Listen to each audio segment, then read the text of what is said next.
social qui travaille principalement sur la revalorisation des invendus, sur la lutte contre le gaspillage.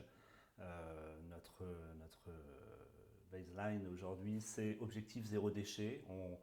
On travaille principalement encore avec la grande distribution, le secteur industriel et un peu les coopératives agricoles pour revaloriser donc des invendus alimentaires, soit par des ventes en date courte, soit par des circuits de revalorisation vers l'aide alimentaire. Aujourd'hui, on est implanté sur 26 villes en France, on couvre la totalité du territoire, ainsi qu'un petit peu en Espagne, au Portugal, en Belgique, en Suisse. On déploie de nouveaux outils numériques pour travailler en B2C cette fois-ci. Nous sommes une entreprise de l'économie circulaire avec un impact positif à plusieurs niveaux, aussi bien écologique, puisque les produits, les 70 tonnes par jour qui sont aujourd'hui revalorisés en moyenne, eh bien, peuvent nourrir des personnes et donc n'ont pas besoin d'être produites de nouveau pour les nourrir. Or, le gaspillage est le troisième générateur de gaz à effet de serre aujourd'hui sur la planète, à l'équivalent de l'aviation. Donc c'est pas neutre, c'est un vrai sujet dont on doit tous s'emparer et la France pour le coup est assez en lead sur la question. On espère l'être aussi.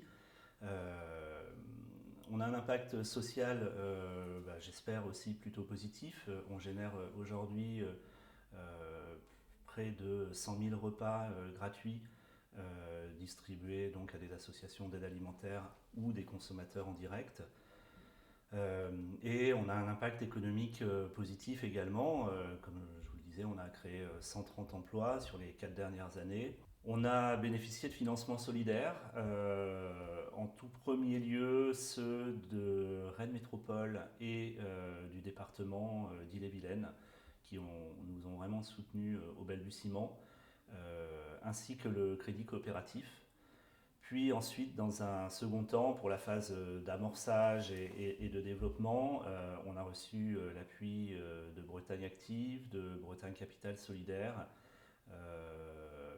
et de Réseau Entreprendre Bretagne également. C'est vraiment grâce à cet argent-là au démarrage que nous avons pu nous déployer. Sans cette confiance, sans leur confiance à ce moment-là, on serait resté à l'état de beaux projets, de belles idées, mais sans pouvoir les réaliser. Et on n'aurait pas été très à l'aise, je pense, pour aller voir des banques traditionnelles parce que ça correspondait moins à nos valeurs.